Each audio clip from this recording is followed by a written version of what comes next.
ഇങ്ങനെ ഇരുട്ട് വെളുക്കോളം ഇരുന്ന് കുടിക്കാനൊക്കത്തില്ല. ഒന്ന് എഴുന്നേറ്റ് വന്നേ. ഇനി ഞാൻ സമ്മതിക്കത്തില്ല. അവള് പറയുന്നതിലും ഞങ്ങളെ കാര്യമുണ്ട് അല്ലടോ അപ്പച്ച മാപ്പിളെ. കാര്യമുണ്ടെന്ന് ഇപ്പോഴെങ്കിലും തോന്നിയാലോ? മതിയടാ ഞാൻ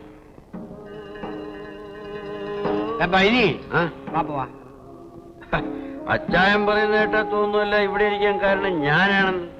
വാ പോ.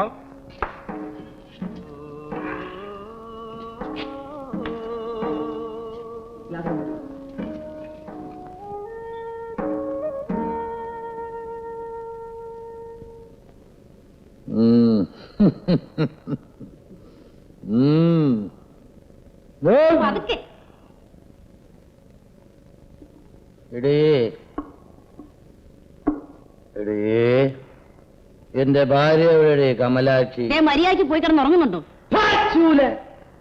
എന്റെ ഭാര്യ ഭാര്യ എന്റെ മോൻ വിശ്വനാഥ വിശ്വനാഥ. തുടങ്ങി പാതിരാത്രിക്ക് മോനോടൊരു സ്നേഹം. കൊല്ലുന്ന എന്റെ മോനല്ലാതെ പിന്നെ ഞാൻ ആരും സ്നേഹിക്കാൻ? നീ ആരടി? ഞാൻ ആരുമല്ല. മിണ്ടിപ്പോരുത്, കൊല്ലും ഞാൻ. നിന്റെ ചേട്ടത്തി ഉണ്ടല്ലേ ഇതേ അട്ടേപ്പോലെ ഇതേ കിടക്കുന്നത് എന്റെ ഭാര്യ. അവള് വിചാരിച്ചിട്ട് വാജുവിനെ വരട്ടാൻ കഴിഞ്ഞിട്ടില്ല. എന്നിട്ടുള്ള അവളുടെ അനിയത്തി നീ ഇങ്ങോട്ട് കിടക്കുന്നേ. ചുമ്മാ ഇരിയടി, എന്നെ അങ്ങനെ വരട്ടാകടി. ഞാനൊരു ചാവിട്ട് വെച്ച് തരും.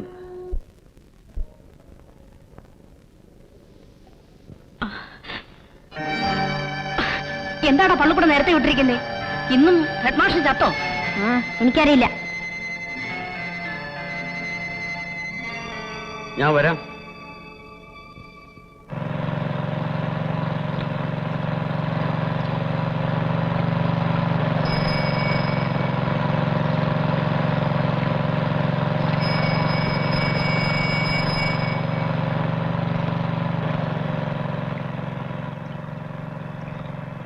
പിടിച്ചോ, ഇനി നീ പിടിക്കോ.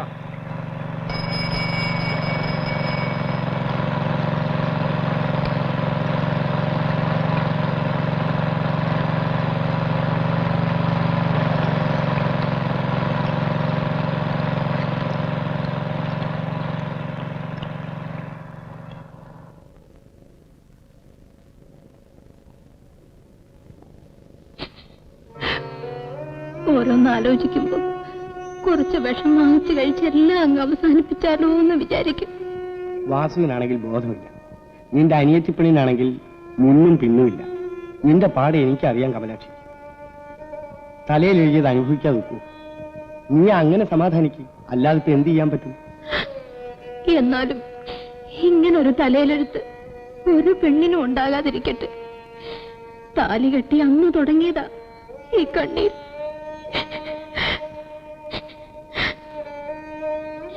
അടിയും ചവിട്ടും എത്ര വേണമെങ്കിലും ഞാൻ കൊള്ളാം. സ്വന്തം അനിയത്തിയും ഭർത്താവും ഇങ്ങനെ തുടങ്ങിയാല് ഞാനതെങ്ങനെ സഹിക്കു വച്ചായ? എത്ര നാളിത് കണ്ടുകൊണ്ടിരിക്കും? എന്നെ എന്റെ മോനെ എങ്ങനെയെങ്കിലും ഒന്ന് രക്ഷിക്കച്ചായ. ഞാനും എന്റെ മോനും രണ്ട് താറാവുകളെ പോലെ അതുങ്ങളുടെ കൂടെ കഴിഞ്ഞോളാം. കരയാതെ എല്ലാത്തിനും ഒരു വഴി കാണും. എന്നായാലും വാസുവിനൊരു നല്ല ബുദ്ധി വരാതിരിക്കയില്ല. അതുവരെ നീ സമാധാനമായിരിക്കും.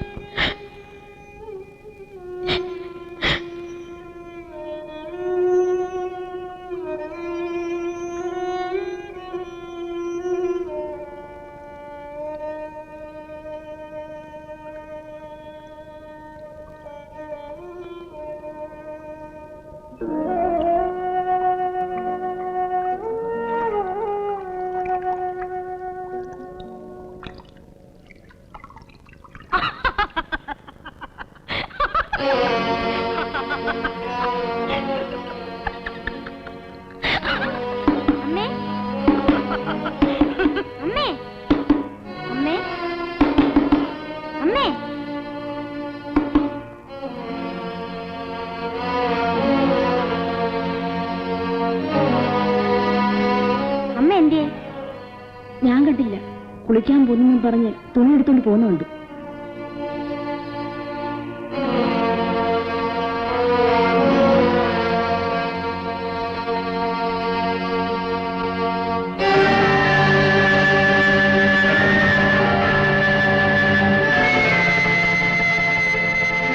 ഓരോരുത്തർ തേങ്ങ ചോദിച്ചുകൊണ്ട് നേരെ അടുക്കള വന്ന് കയറിക്കോളൂ. നിന്റെ അച്ഛൻ അങ്ങനെയുള്ളവരെയൊക്കെ വിളിച്ചു കയറ്റുന്നത്. ഇന്ന് അങ്ങനെ വരട്ടെ.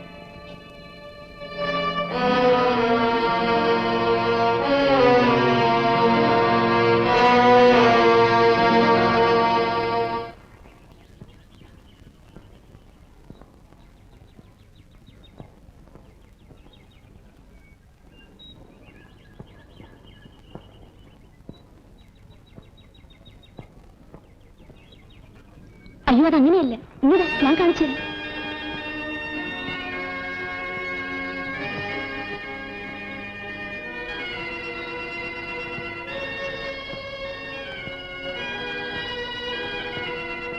എന്നാലും ആ താറാവുകാരൻ മാപ്പിളയുടെ ഒരു അഹങ്കാരമേ. വീട് കത്തിക്കാനെന്നും പറഞ്ഞ് നേരെ അടുക്കളയിലോട്ടൊരു വരവ്. വൈകുന്നേരം നിന്റെ അച്ഛൻ കള്ളം കുടിച്ചേച്ച് വരുമ്പം ഇതെങ്ങാനും അറിഞ്ഞാൽ മതി. പിന്നെ ഇന്നിവിടെ രാത്രിയിൽ എല്ലാവർക്കും അടിയും തൊഴിയും തന്നെ. ഭാഗ്യത്തിന് നിന്റെ അമ്മ കണ്ടില്ല. കണ്ടിരുന്നെങ്കിൽ അവർ പറഞ്ഞു കൊടുത്തേനെ. ഇതിപ്പോ നമ്മൾ രണ്ടുപേരെ അറിഞ്ഞിട്ടുള്ളൂ. ഞാൻ പറഞ്ഞു കൊടുക്കും.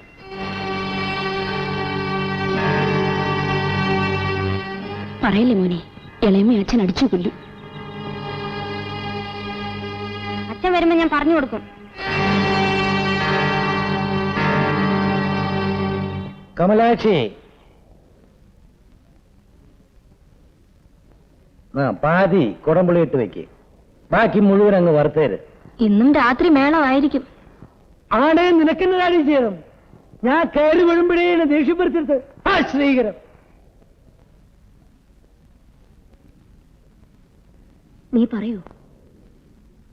ഞാൻ പറയും. തെറ്റും കൂട്ടം രാത്രിയിലെ പാർട്ടിയൊക്കെ കൊള്ളാം. പെണ്ണുങ്ങളെ വീട്ടിലിരിക്കാൻ സമ്മതിക്കണം. എന്തോ പറ്റി വീട്ടിലിരിക്കാൻ വയ്യാത്തതായിട്ട്? ഒന്നും പറ്റിയില്ല. ഓരോരുത്തൻ തീയും ചോദിച്ചോണ്ട് നേരെ അടുക്കളയിലോട്ടല്ലേ വരുന്നത്. അടുക്കളയിലേക്ക് ആരാടി വന്ന് കയറിയത്? നിങ്ങളുടെ കൂട്ടുകാരൻ തന്നെ. അതാ ചോദിച്ചത് ആരെന്ന്? പൈലി മാപ്പിള. എപ്പോഴായിരുന്നു? ഉച്ചയ്ക്ക്. അന്നേരം കമലാക്ഷി എവിടായിരുന്നു? കുളിക്കാൻ പോയിരുന്നു. അവൻ വന്നപ്പോ വിശ്വനാഥൻ ഇവിടെ ഉണ്ടായിരുന്നു. അവൻ ബോട്ടി ചോറും തന്നേച്ച് വരുമ്പോഴാ. അവൻ ചോറ് തരാൻ വന്നപ്പോഴായിരുന്നു പൈലി വന്നത്. അതെ. എന്നിട്ട് പൈലി എന്തോ ചെയ്തു? എന്റെ കൈ കയറി പിടിച്ചു.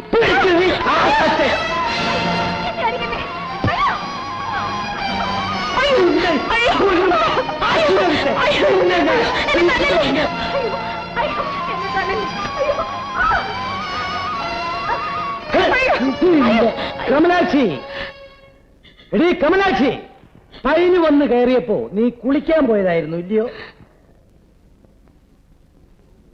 എവളിവിടെ തനിച്ചേ ഉള്ളെന്ന് അറിഞ്ഞുകൊണ്ടാ നീ കുളിക്കാൻ പോയത് ഇല്ലയോ?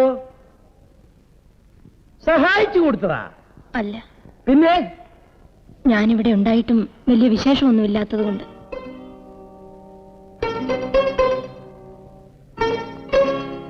അവൾക്ക് എന്നെ പേടിയുണ്ടാവണേല്. ഉണ്ടാവണേല്? അത് നിങ്ങൾ നേരത്തെ കരുതണമായിരുന്നു.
എന്താ വാസു സന്ധ്യക്ക്?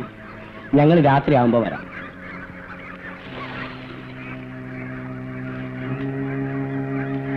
എന്താ വാസു മുഖം വീർപ്പിച്ചിരിക്കണേ? സംഗതി പറ.